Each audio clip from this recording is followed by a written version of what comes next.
Assalamualaikum, salam sejahtera. Berita perdana edisi Sabtu 26 Disember 2020. Saya Faris Izzat Syarudin. Dan saya Margaret Gambang. Berikut paparan utama malam ini. 2,335 kes baru COVID-19 dengan Kuala Lumpur catat angka tertinggi dan 11 kluster baru tertinggi direkodkan. Piawaian halal terutamanya produk daging import bakal ditambah baik.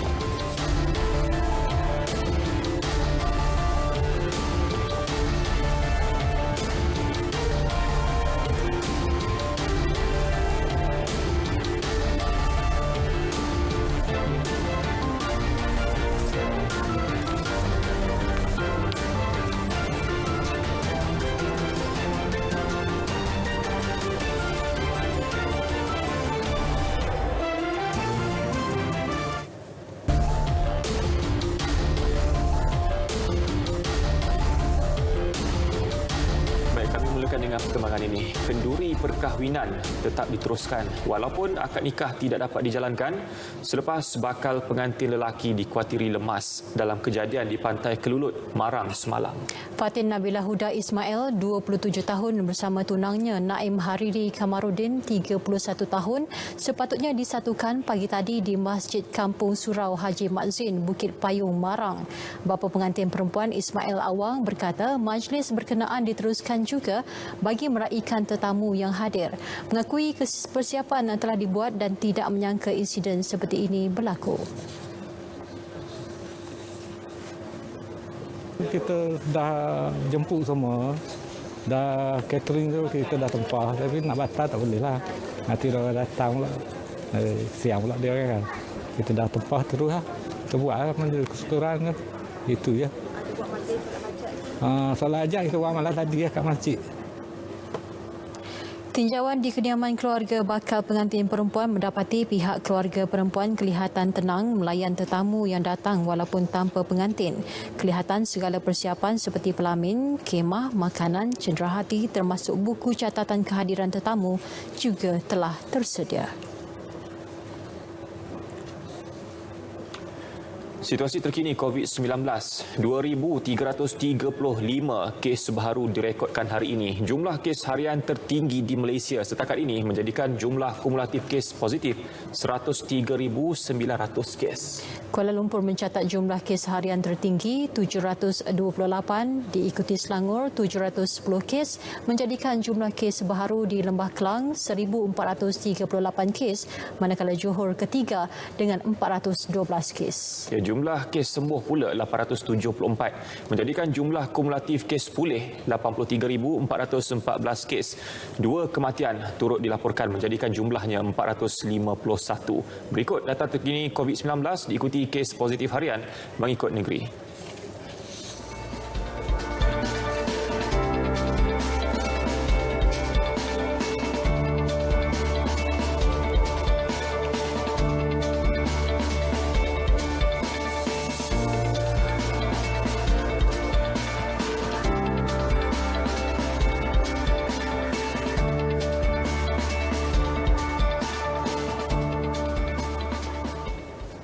Sebelas kluster baharu dilaporkan hari ini juga merupakan yang tertinggi dicatatkan menjadikan angka kluster aktif yang dipantau mencecah 215 kluster.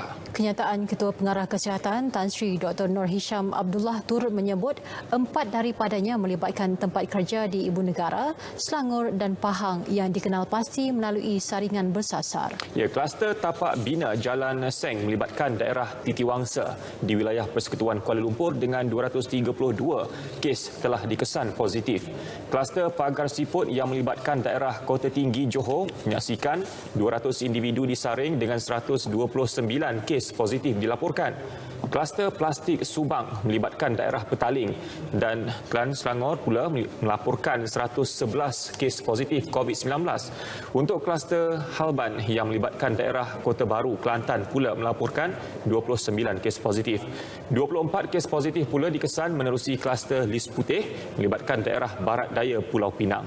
Kluster Sentosa Residensi melibatkan daerah Timur Laut, Barat Daya, Seberang Perai dan Seberang Perai Tengah di Pulau Pinang melaporkan 18 kes positif. Kluster seragam cepa melibatkan daerah Kota Baru, Bacok dan Tumpat di Kelantan mencatatkan 13 kes positif. 13 kes dikesan positif melibatkan kluster pagar Bentong di daerah Bentong, Pahang. Bagi kluster Jalan Asam yang melibatkan daerah Petaling dan Kelang Selangor mengesan 13 kes positif. Dan bagi kluster Sungai Redang melibatkan daerah Keluang dan Kota Tinggi Johor dan kluster Semambu di daerah Kuantan, Pahang masing-masing mencatatkan 11 kes positif. Perintah Kawalan Pergerakan diperketatkan. PKPD di flat Desa Bestari, Batu Uban, Pulau Pinang ditamatkan lebih awal berkuat kuasa hari ini. Kenyataan Menteri Kanan Pertahanan Datuk Seri Ismail Sabri Yaakob memaklumkan keputusan dibuat atas nasihat juga penilaian risiko Kementerian Kesihatan. Sebelum ini, PKPD di flat Desa Bestari dijadualkan tamat pada 31 Disember. Sehingga kini Kementerian Kesihatan telah selesai melaksanakan saringan ke atas semua penduduk di lokaliti itu dan tiada lagi sampel menunggu keputusan. Bagi kes positif COVID-19 di lokaliti itu juga terkawal dan menunjukkan tren penurunan.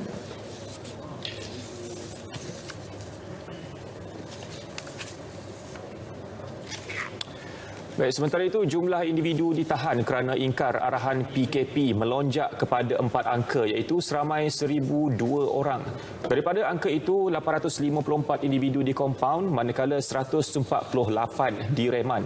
Kesalahan ingkar arahan PKP tertinggi melibatkan aktiviti pusat hiburan, 687 individu. Gagal mematuhi arahan penjarakan fizikal pula, 125 dan tidak memakai pelitup separuh muka, 69. Dalam pada itu, operasi Benteng menahan 35 pendatang asing tanpa izin parti serta merampas 3 kenderaan darat.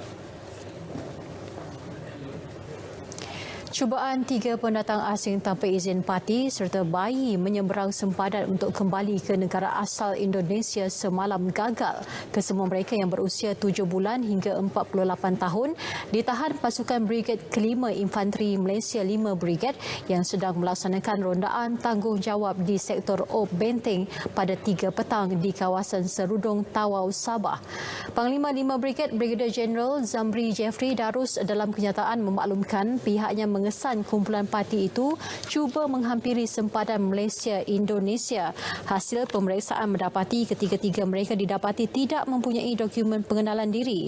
Selain itu, pemeriksaan juga mendapati mereka menetap di negara ini sejak awal tahun lagi untuk mencari pekerjaan di sektor peladangan. Namun, akibat pandemik COVID-19, peluang pekerjaan terhad menyebabkan mereka mahu pulang ke Indonesia.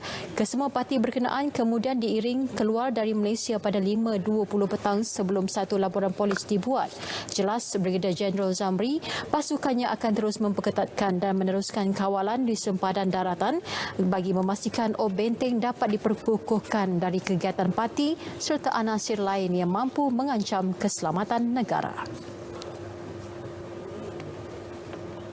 Ya, di-Pertuan Agong Al-Sultan Abdullah Riayatuddin Al-Mustafa Billah Shah selamat tiba di lapangan terbang antarabangsa Kuala Lumpur KLIA dari Abu Dhabi, Emiriah Arab Bersatu pagi tadi. Pesawat khas yang membawa Seri Paduka Baginda dan delegasi mendarat dengan selamat pada pukul 11 pagi. Sejurus keberangkatan tiba, Seri Paduka Baginda menjalani ujian saringan COVID-19 di Kompleks Bunga Raya KLIA berdasarkan ketetapan prosedur operasi standard SOP Kementerian Kesihatan. Al-Sultan Abdullah turut berkenan memakai gelang kuarantin dan menjalani kuarantin kendiri selama 7 hari seperti yang ditetapkan. Manakala delegasi pula akan menjalani kuarantin diri di lokasi yang telah ditetapkan KKM. Lawatan khas 5 hari Seri Paduka Baginda ke Abu Dhabi berakhir semalam adalah atas persilaan Putera Mahkota Abu Dhabi Sheikh Muhammad Zaid Al Nahyan. Piawaian halal bakal ditambah baik terutamanya melibatkan daging serta produk daging yang diimport. Menjelaskan perkara berkenaan, Menteri di Jabatan Perdana Menteri Hal Ehwal Agama Datuk Seri Dr. Zulkifli Muhammad Al-Bakri berkata ini termasuk melihat semula bagaimana negara pengeksport memperoleh persijilan halal ke atas semua produk yang hendak dieksport ke Malaysia. Kita juga kena cek juga daripada pihak sana macam mana dia berurusan. Saya akan cuba tengok dari semasa ke semasa dengan pihak Halal Jakim dan kita cuba nak mengemaskinikan lagi dengan lebih baik dalam isu-isu seperti ini, insya-Allah. Terima kasih. Beliau menyatakan perkara ini selepas menyerahkan sumbangan barangan makanan kepada golongan asnaf bersama Majlis Agama Islam Wilayah Persekutuan Mawib di Ibu Negara. Media sebelum ini melaporkan mengenai kegiatan kartel yang menyeludup daging sejuk beku dari China, Ukraine, Brazil dan Argentina sebelum membungkus semula daging berkenaan menggunakan logo halal di sebuah gudang di Senai, Johor. Menteri memaklumkan dalam menangani isu kartel daging itu juga aspek perundangan perlu dipertingkat bagi memastikan mereka yang terlibat dikenakan tindakan sewajarnya. Pada 3 September lepas menjadi titik tolak kepada Kerajaan Negeri Selangor melaksanakan penguatkuasaan alam sekitar. Beberapa tindakan undang-undang dikenakan terhadap pemilik premis bagi menunjukkan keseriusan kesalahan mencemarkan alam sekitar. Ya, pada 23 November lalu, 2 lelaki menjadi individu pertama berdepan hukuman penjara seumur hidup apabila didakwa atas pertuduhan melakukan sabotaj kepada perkhidmatan air. Ia disifatkan tindakan amat bertepatan selain menjadi pengajaran kepada seluruh rakyat Malaysia. Wartawan Ikwan Samsudin dan Mohan Cinasami melaporkan.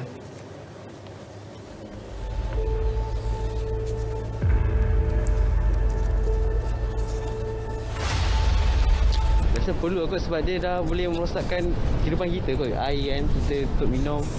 Dia dah mencemarkan, nak tak nak kita paksa bagi hukuman kat dia lah. Memang patutlah dibagi tindakan lah pasal dia orang senang-senang buang sisa yang tak sepatutnya buang ke sungai. Dia orang boleh buang ke sungai, memang tak patutlah dia orang. Maybe kena bagi nasihat lah. Lepas tu cakap jangan buang sampah dalam tempat-tempat macam tu. Yalah, mestilah marah. Sebab air tercemar, kita pun mengguna air. Bagi saya tak ada, memang okey lah, tak ada masalah. Apa yang kerajaan rasa bagus, kita rasa okey je lah. Kena ambil tindakan yang lebih kira terhadap yang membuang sampah di sungai ataupun di merata-rata tempat. Di mahkamah inilah berlakunya pendakwaan kali pertama terhadap individu yang mencemarkan air di Selangor. Jika kita lihat kronologi kes, terdapat 2 pendakwaan yang telah dilaksanakan setakat ini. Yang pertama melibatkan 2 orang adik-beradik yang juga pengarah bagi sebuah syarikat kejuruteraan yang didakwa terlibat pencemaran di Sungai Gong Rawang. Dan yang kedua pula juga melibatkan 2 individu yang terlibat mensabotaj perkhidmatan air Selangor. Kedua-dua individu ini telah pun didakwa di bawah Suksma yang boleh membawa penjara seumur hidup. Sepanjang tahun ini, Suruhanjaya Perkhidmatan Air Negara (SPAN) melaksanakan kajian bersama Kementerian Alam Sekitar dan Air bagi meminda Akta Kualiti Alam Sekeliling Akta 127 dan Akta Industri Perkhidmatan Air Akta 655. Kita nak usaha mempertingkatkan dan beberapa seksyen yang kita gunakan, kerap kali kita gunakan dalam mendakwa pelaku-pelaku. Contohnya seksyen 89, 61, 121, 123 dan sebagainya. Yang mana kita melihat bahawa penekanan terhadap hukuman yang lebih berat. Kalau anda rujuk balik kepada kenyataan oleh Ibu Menteri Kementerian Alam Sekitar sendiri, melihat kepada meningkatkan jumlah denda sehingga 100 juta ringgit. Hukuman lebih berat yang Encik ada bagi tahu pun, tapi masih juga yang mencemarkan air. So hukuman berat tu bukannya berat untuk diri mereka yang melakukan kesalahan. So saya rasa lebih kepada kesedaran diri. Itu perlu ada. Pertama. Yang kedua adalah saya rasa semua akta itu mencukupi. Yang kita perlukan adalah pemantauan. Adakah enforcement kita bagus? Dan lagi satu, kalau dia melakukan kesalahan, bukan kali pertama dia melakukan kesalahan. Mungkin dia dah melakukan kesalahan ini dah lama. Pencemaran air yang kerap kali berlaku sudah tentu mengundang kemarahan masyarakat. Tapi ingat, sekiranya anda terlibat dalam mensabotasi sumber air negara, anda boleh dikenakan hukuman penjara seumur hidup. Ya Mohan, sudah sampai masanya agar kepakaran dan juga peralatan yang lebih canggih diperlukan seperti makmal dan juga agensi penguatkuasaan dikuatkuasakan untuk menangani pencemaran alam sekitar. Tujuannya satu Mohan, untuk menangani kelicikan penjenayah alam sekitar sedia ada. Ya Ikhwan, jangan sampai sudah terantuk baru terada. Mohan Cinasami, Ikhwan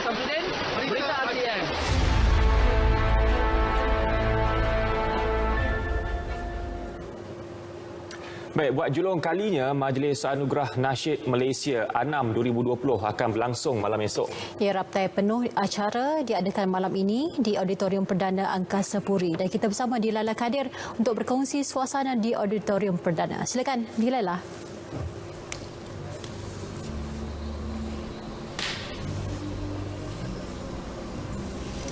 Baik, terima kasih Margaret dan juga Faris. Saya kini sedang berada di Auditorium Perdana bagi raptai penuh Anugerah Nasyid Malaysia 2020 ataupun ANAM 2020. Dan untuk pengetahuan anda, hari ini merupakan raptai penuh yang mana esok merupakan hari berlangsungnya Anugerah Nasyid Malaysia 2020 ini pada 27 Disember pada pukul 9 malam di TV1.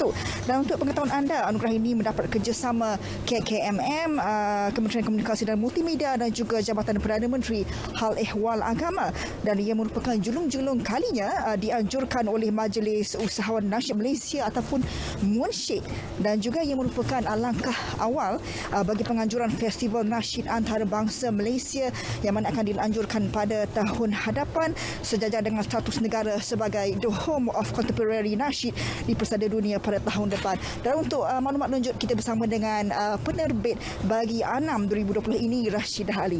Baik, Rashidah, kita tahu ini merupakan julung-julung kali diadakan dalam keadaan norma baru ini. Jadi kongsikan bersama dengan kami mengenai bagaimana pengoperasiannya dilakukan dalam keadaan norma baru, dari segi bagaimana ia dianjurkan, dari segi raptainya mungkin berbeza sedikit berbanding dengan program-program sebelumnya. Betul. Okey, untuk penganjuran Anugerah Nasyid Malaysia ANAM 2020 ni sebenarnya kami RTM sendiri kita telah merancang dan berbincang dengan pihak penganjur untuk diadakan dalam pematuhan SOP, yang mana beberapa perkara yang telah kita lakukan adalah bila ada setengah penyampai anugerah, kita akan letakkan penghadang lutsina bagi selain daripada jarak yang dilakukan, kita letakkan penghadang lutsina untuk penyampaian anugerah. Dan juga antara persembahan artis itu telah diadakan terlebih dahulu 2 hari sebelum, dan pada hari kejadian 27 hari bulan itu hanya ada hos penyampai anugerah dan calon-calon yang bakal menerima anugerah. Jadi tidak akan ada terlalu ramai orang di dalam auditorium perdana dalam satu masa. Dan juga pastinya ia dianjurkan julung-julung kali diadakan. Pastinya ia ada sesuatu ataupun motivasi yang menjadikan ia menarik minat pada penggiat industri, terutama dalam industri nasyid Malaysia. Jadi boleh kongsikan bersama dengan kami apa yang menjadi motivasi ataupun apakah manfaat yang sebenarnya menarik minat para peserta pada hari esok sebenarnya. Okey, baiklah. Sebenarnya nasyid kontemporari di Malaysia ni sebenarnya dah lama ada. Jadi dengan adanya buat julung kalinya Anugerah Nasyid Malaysia ni, kita memberi satu pengiktirafan kepada penggiat nasyid Malaysia, dan ini adalah satu platform dan pemangkin semangat kepada mereka untuk terus berkarya, untuk lebih berkarya lebih baik supaya dapat mencapai satu tahap yang lebih tinggi, dan mungkin mereka boleh mencapai tahap antarabangsa suatu hari nanti.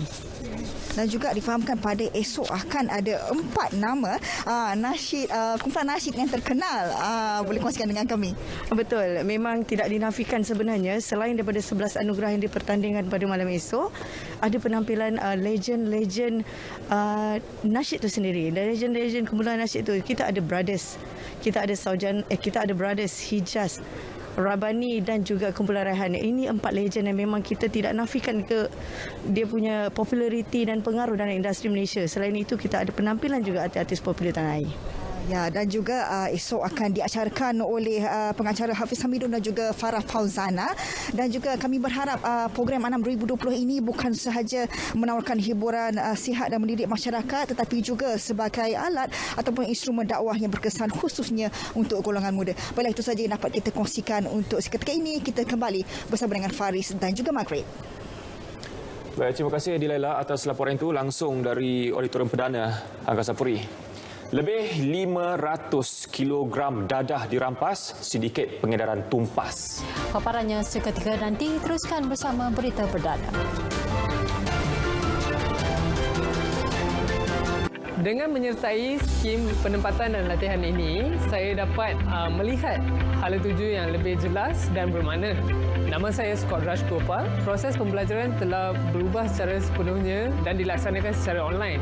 Saya mula rasa risau sama ada saya dapat menamatkan pengajian saya dalam tempoh yang ditetapkan ataupun tidak. Bantuan yang sangat berguna bagi seseorang macam saya ialah inisiatif yang dapat memberi saya nilai tambah dan dapat meningkatkan kemahiran insania sebagai persediaan untuk saya ceburi bidang yang saya minati. Untuk bersedia menghadapi sebarang kemungkinan pada masa akan datang, kita perlu peka dan rebut peluang yang disediakan oleh kerajaan. Melalui skim ini juga, saya mendapat sijil pengiktirafan Deep Learning Engineer yang membuka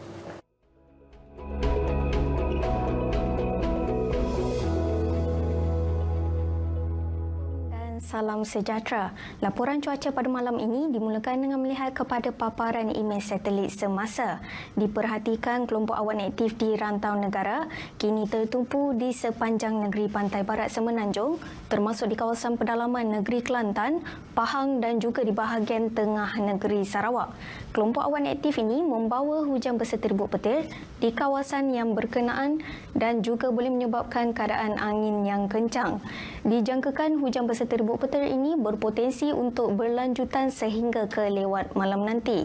Selain itu, terdapat satu sistem bertekanan rendah di kawasan perairan negeri Sabah yang diramalkan boleh membawa kesan keadaan cuaca yang lembap di sekitar negeri Sabah.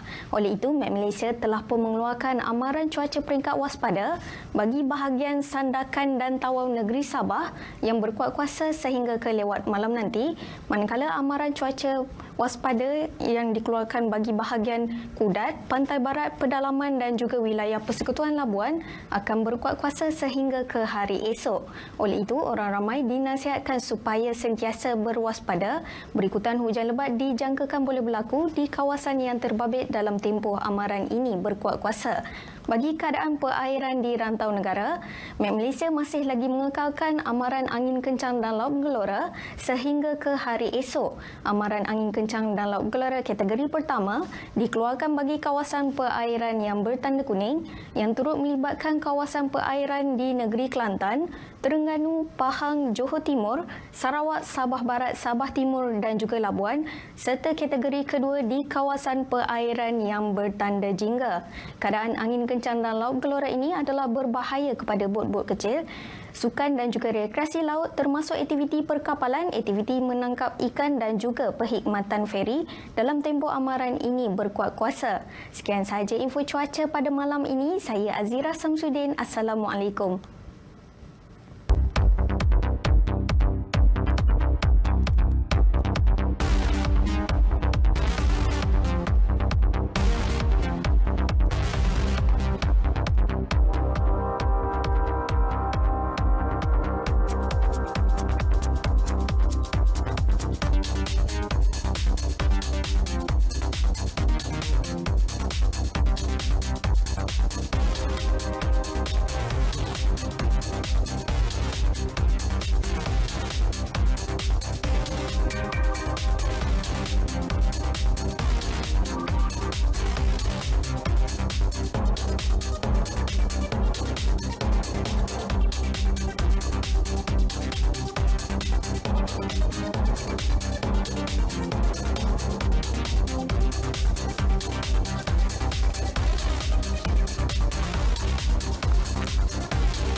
Bertemu kembali. Sindiket pengedaran dadah tumpas dengan penahanan dua individu tempatan dan merampas 573 kg dadah pelbagai jenis dalam siri serbuan di Nibong Tebal bermula Isnin hingga Rabu lepas. Rampasan dadah bernilai 25.87 juta ringgit itu kejayaan terbesar Polis Pulau Pinang tahun ini. Ketua Polis Negeri Datuk Sahabuddin Abdul Manan berkata, suspek pertama berusia 37 tahun ditahan di dalam sebuah kereta di Taman Perindustrian Nibong Tebal.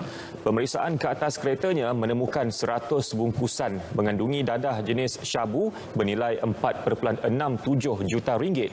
Siasatan mendapati lelaki itu yang merupakan dalang utama sindiket sedang menunggu pelanggannya. Hasil siasatan ke atas lelaki tersebut, polis menyerbu sebuah premis kedai juga di kawasan Taman Perindustrian Nibong Tebal yang dijadikan stor penyimpanan pelbagai jenis dadah. Polis merampas syabu, serbuk dan pil ekstasi, heroin base serta ketamin yang kesemuanya bernilai 21.19 juta ringgit. Polis kemudiannya menahan seorang lagi suspek berusia 43 tahun di kawasan Nibong Tebal. Suspek dipercayai mempunyai kaitan dengan sindiket pengedaran dadah yang telah beroperasi sejak pertengahan tahun ini. Siasatan awal mendapati kesemua dadah berkenaan dibawa masuk melalui jalan darat dari negara jiran dan transit di Nibong Tebal sebelum dihantar ke Lembah Kelang. Kedua-dua suspek ditahan reman selama 7 hari bagi membantu siasatan. Sepanjang tahun ini, polis Pulau Pinang telah merampas pelbagai jenis dadah bernilai 48.67 juta ringgit termasuk kes terbaru ini.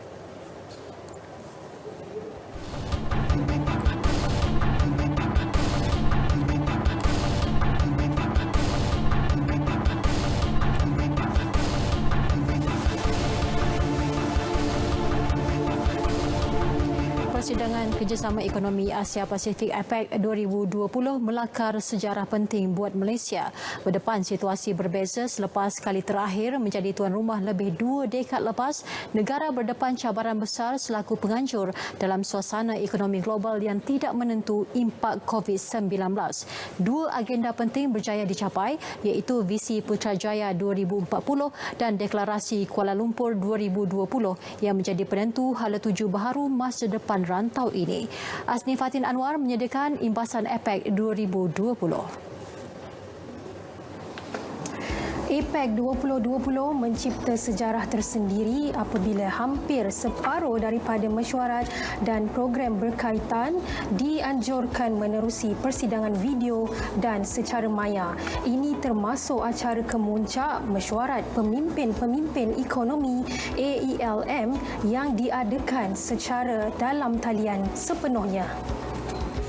Dipengerusikan Perdana Menteri Tan Sri Muhyiddin Yassin, AELM menjadi saksi Visi Putrajaya 2040 yang menggantikan Matlamat Bogor mendapat sokongan padu 21 pemimpin ekonomi APEC. Visi ini memastikan bukan hanya negara besar seperti China, Amerika Syarikat ataupun Rusia, New Zealand, Australia yang hanya mendapat manfaat, tapi negara-negara kecil seperti Malaysia, Laos, Cambodia, Thailand, Singapura juga mendapat maklumat manfaatnya maksud saya. Dan ini yang dikatakan intipati Visi Putrajaya 2040 iaitu tiada lagi perlindungan, tiada lagi keputusan berat sebelah yang dibuat oleh sebuah negara secara unilateral dalam menghadapi pasca pandemik yang mengancam ekonomi dunia. Visi berkenaan turut mengaspirasikan komuniti Asia Pasifik yang lebih terbuka, dinamik dan berdaya tahan menjelang 2040. Ia sekaligus menjamin kemakmuran yang inklusif bagi generasi masa depan di blok ekonomi ini. Di mana kita ingin memastikan pembangunan yang inklusif. Apabila kita kata pembangunan yang inklusif ni, maksudnya kemakmuran, kesejahteraan dikongsi oleh semua golongan, baik dari segi makronya semua negara, baik dari segi dalam negara Malaysia kita kata kesejahteraan, kemakmuran dikongsi oleh segenap lapisan penduduk, tidak kira pendapatan, tidak kira warna kulit, tidak kira bangsa dan ras. Dan ini aspirasi ini juga adalah selari dengan wawasan kemakmuran bersama negara. APEC 2020 turut menyaksikan Deklarasi Kuala Lumpur 2020 dipersetujui semua pemimpin APEC yang menekankan keperluan mempermudah akses bagi vaksin COVID-19 yang selamat, berkesan dan berpatutan. Turut ditegaskan kepentingan persekitaran perdagangan dan pelaburan yang bebas, terbuka, adil, tanpa diskriminasi dan telus dalam memacu pemulihan ekonomi. As for the vaccine, all leaders have noted their commitments to collaborate and support each other for equitable access to the vaccine. An important call for action is the declaration on facilitating the movement of essential goods in APEC which was pioneered by Malaysia. And this declaration seeks to ensure that essential goods are able to move across borders without being subjected to unfair trade measures. And this declaration, of course, will lead to a more conducive trade and investment flows among the APEC economies through open, vibrant, transparent, and of course, sustainable trading systems.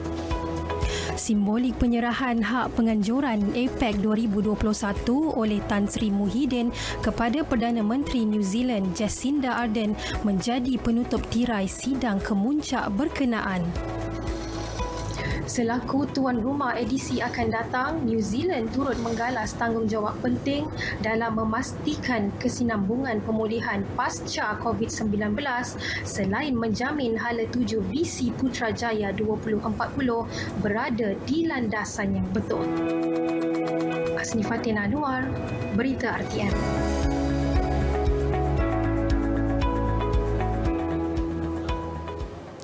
Anggaran pertumbuhan 7% pada 2021 oleh Bank Pembangunan Asia ADB menunjukkan suatu lonjakan yang positif kepada ekonomi Malaysia untuk kembali pulih seperti sedia kala.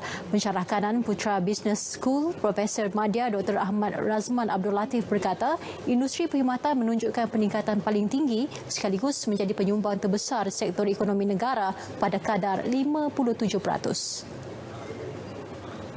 Setengah komoditi juga telah mula menunjukkan peningkatan.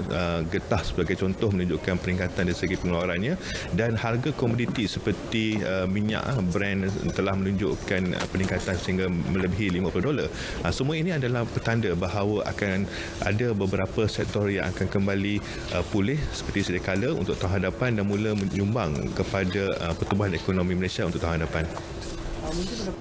Terdahulu, beliau yang menjadi tetamu Selamat Pagi Malaysia di Angkasa Puri turut menjelaskan sektor pembuatan juga turut menunjukkan peningkatan ketara sejak beberapa bulan lalu. Beliau turut menjelaskan negara perlu berhati-hati dengan isu geopolitik selain ketidaktentuan harga komoditi minyak dan gas yang boleh memberi kesan kepada pendapatan negara semasa pandemik COVID-19 ini. Terima kasih Faris dan Meg. Assalamualaikum. Salam sukan untuk semua dimulakan dengan perkembangan sukan berbasikal. Jelajah berbasikal tertua di Asia Letu di Langkawi LTDL merupakan kejohanan sukan antarabangsa yang sempat dianjurkan sebelum negara melaksanakan Perintah Kawalan Pergerakan PKP pada 18 Mac tahun ini. Bagaimanapun penganjurannya untuk tahun 2021 dibatalkan sesuai situasi semasa pandemik COVID-19.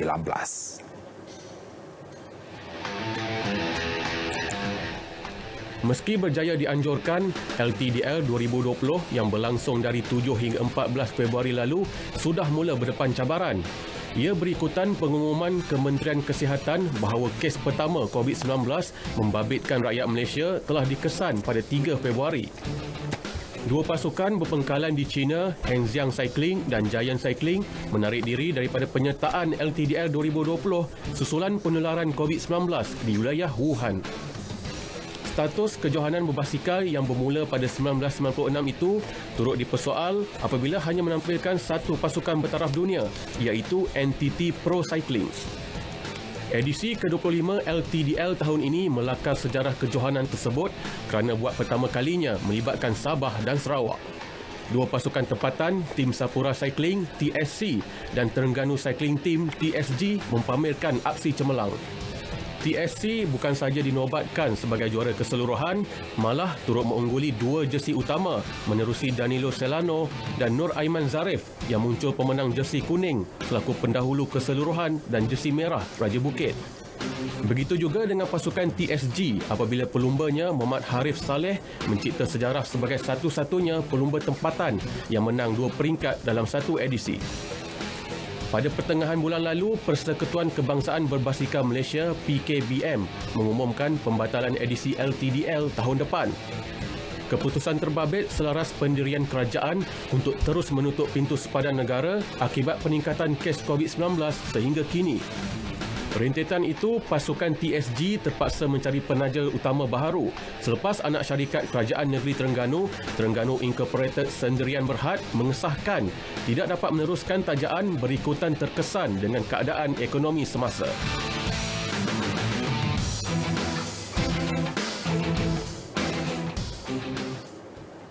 Kita balik ke perkembangan bola sepak. Bekas pemain pertahanan Kedah Azmi Yusof mengumumkan persaraannya daripada karier bola sepak profesional. Perkara itu diumumkan sendiri pemain berusia 30 tahun berkenaan secara langsung di laman sosial Facebook rasminya. Menurut pemain kelahiran Perak itu, keputusan tersebut dilakukan bagi memberi tumpuan sepenuhnya kepada bidang perniagaan dan Pusat Pengajian Amir Yusof PPAY. Tambahnya, keputusan itu yang dibuat turut merealisasikan impiannya menamakan karier sebagai pemain bersama pasukan Lang Merah. Saya berharap tim di luar sana, especially Kedah, tim KDAFC, tim baru nama Kedah FA, saya harap berjaya di luar sana, juga kepada kawan-kawan saya yang di luar sana, kepada tim-tim yang di luar sana. Saya harap semoga semuanya berjalan lancar dengan apa yang dirancang oleh diri masing-masing. Azmi memulakan kariernya sebagai pemain bola sepak bersama Kuala Lumpur pada 2008. Bersama Kedah, dia menjadi antara watak penting ketika membantu pasukan berkenaan menjulang trofi Piala Malaysia pada 2016 dan Piala FA 3 tahun kemudian. Pasukan Kelantan FC bakal mempertaruhkan hampir 90% muka baharu yang terdiri daripada anak jati negeri dari pantai timur berkenaan pada saingan Liga Premium musim depan. Pengurus operasi Jamaluddin dalam satu kenyataan berkata barisan pemain muda The Red Warriors bakal dibarisi daripada pemain skuad Piala Presiden dan juga skuad Presiden pada musim 2020. Menurut Jamilullah, pemilihan itu akan dilakukan sendiri oleh pengurusan baharu Kelantan FC yang diketuai oleh pemiliknya Norizam Tukiman. Satu pelanan persahabatan di antara skuad bawah 19 dan 21 tahun juga telah diadakan semalam bagi mengenal pasti pemain yang bakal diserap ke dalam pasukan utama. Pengarah teknikal kelab yang juga bekas pemain Johor dan kebangsaan Abdul Nasir Muhammad Yusof diberi tanggungjawab memilih barisan pemain sambil dipantau sendiri oleh Norizam. Tambah Jamilullah, pemain-pemain yang terpilih akan diumumkan bersama barisan kejurulatihan pada awal Januari 2021.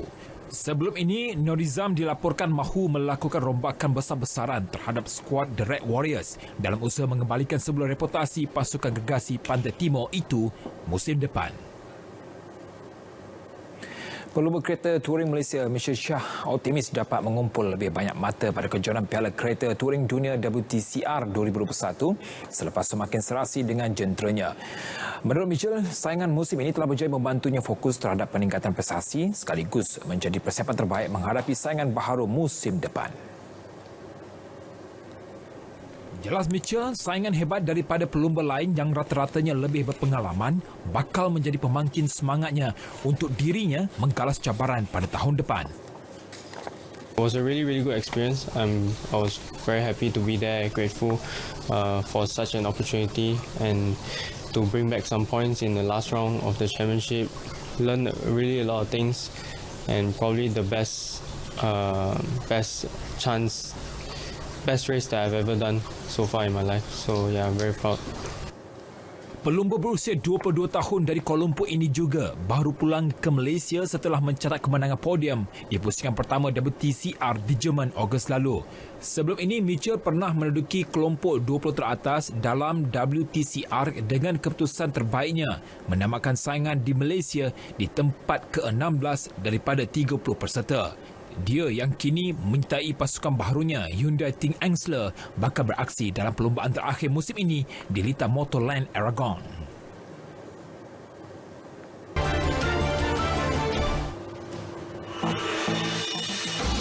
Sebuah keluarga di Jepun menjadikan buaya sebagai haiwan peliharaan. Buaya diberi nama Chaiman San, dibeli dari sebuah kedai haiwan peliharaan 39 tahun lalu. Menurut ketua keluarga, Nobumitsu Murabayashi, buaya itu dibeli selepas salah seorang anaknya merayu untuk membela haiwan tersebut. Chaiman San dijaga dengan penuh kasih sayang seperti ahli keluarga. Ia turut dibawa berjalan-jalan selain dimandikan setiap hari.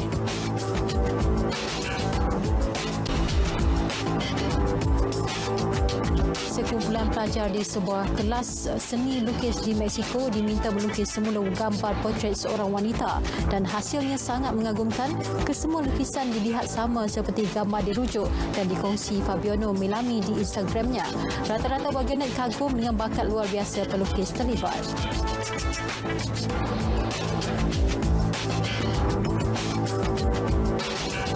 Ini pula di Bandung, Indonesia. Kerana tidak puas hati, rambut yang dipotong tidak sama seperti yang diinginkan. Seorang lelaki bertindak menumbuk penggunting rambutnya. Insiden berlaku di sebuah kedai gunting rambut dan dirakam kamera litar tertutup CCTV.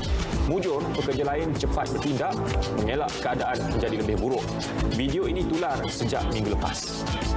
Alat senaman bergerak sendiri itu yang berlaku di sebuah taman di Port Dickson, Negeri Sembilan. Kejadian dirakam salah seorang penduduk ketika melepak di taman berkenaan. Video ini tular sejak minggu lalu dan menurut penduduk, kejadian itu bukan pertama kali berlaku. Ia dikatakan telah berlaku sejak 2 tahun lalu. Ada penduduk mendakwa ternampak objek putih terbang selain bunyi ketukan misteri pada waktu malam.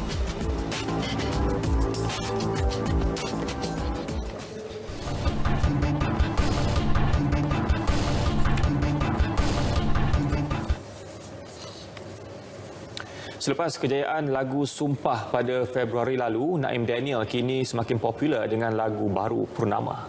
Ya, Purnama dihasilkan menerusi penghayatan mendalam dan pilihan melancarkannya dalam tempoh dia menjalani kuarantin ternyata berbaloi.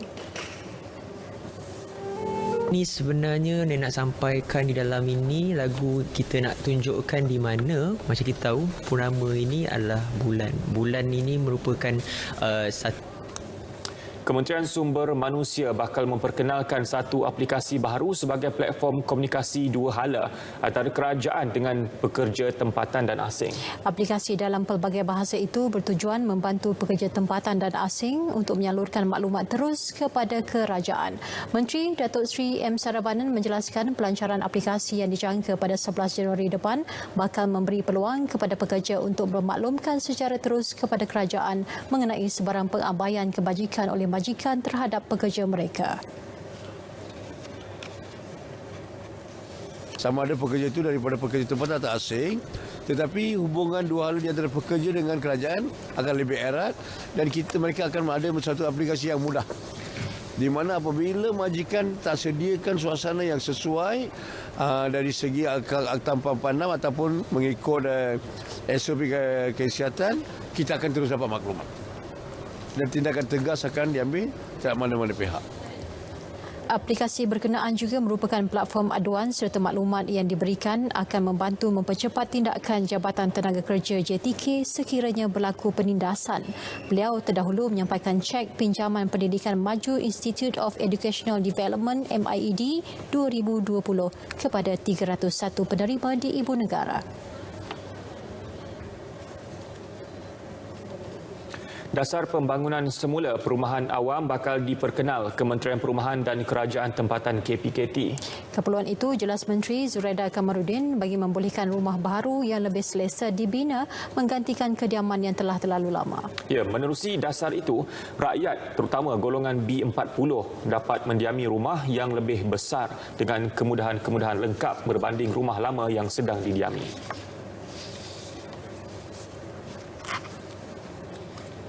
Saya nak tekankan bahawa kaedah untuk penyegaran ni dah tidak cost efektif, dah tidak economical kerana rumah-rumah ni ada rumah lama dah 30 tahun ke atas. Jadi lift rosaklah, bumbung rosaklah, macam rosak. Jadi KPKT sekarang menggalakkan untuk buat program pembangunan semula perumahan ini. Yang mana dah 30 tahun kita kata robohkan, buat rumah baru. Tapi yang bagus kalau bagi pemilik, bila kita buat rumah baru ni, dia akan dapat satu balik rumah baru yang lebih besar. Kerana rumah yang lama adalah 750. Yang kita punya polisi baru mesti 900 kaki persegi. Jadi kita nak cuba dengan rumah yang lebih besar, kaedah yang lebih baru ini untuk memberikan keselesaan yang kepada B40 terutamanya. Bercakap di Georgetown, Pulau Pinang, beliau menjelaskan kaedah pada masa ini ialah membuat penyelenggaraan terhadap rumah-rumah awam termasuk PPR yang tidak lagi berekonomi berbanding pembinaan semula rumah baru yang lebih menguntungkan. Dasar tersebut kini sedang diperkemaskan dan bakal dibawa ke Kabinet, seterusnya dibentangkan di Parlimen untuk diluluskan. Beliau terdahulu menghadiri mesyuarat bersama Esko Perumahan Negeri Kedah berkenaan projek Program Perumahan Rakyat PPR Air Hitam Jerlun Kedah.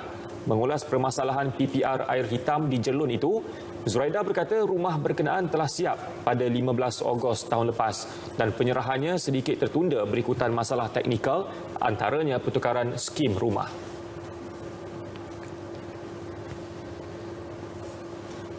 Baik, berita perdana edisi 26 Disember 2020 berakhir di sini. Terus patuhi SOP, putuskan rantaian pandemik COVID-19. Pastikan anda mengimbas MySejahtera di semua premis yang anda kunjungi. Dengan itu, Assalamualaikum. Salam hormat dan jumpa lagi.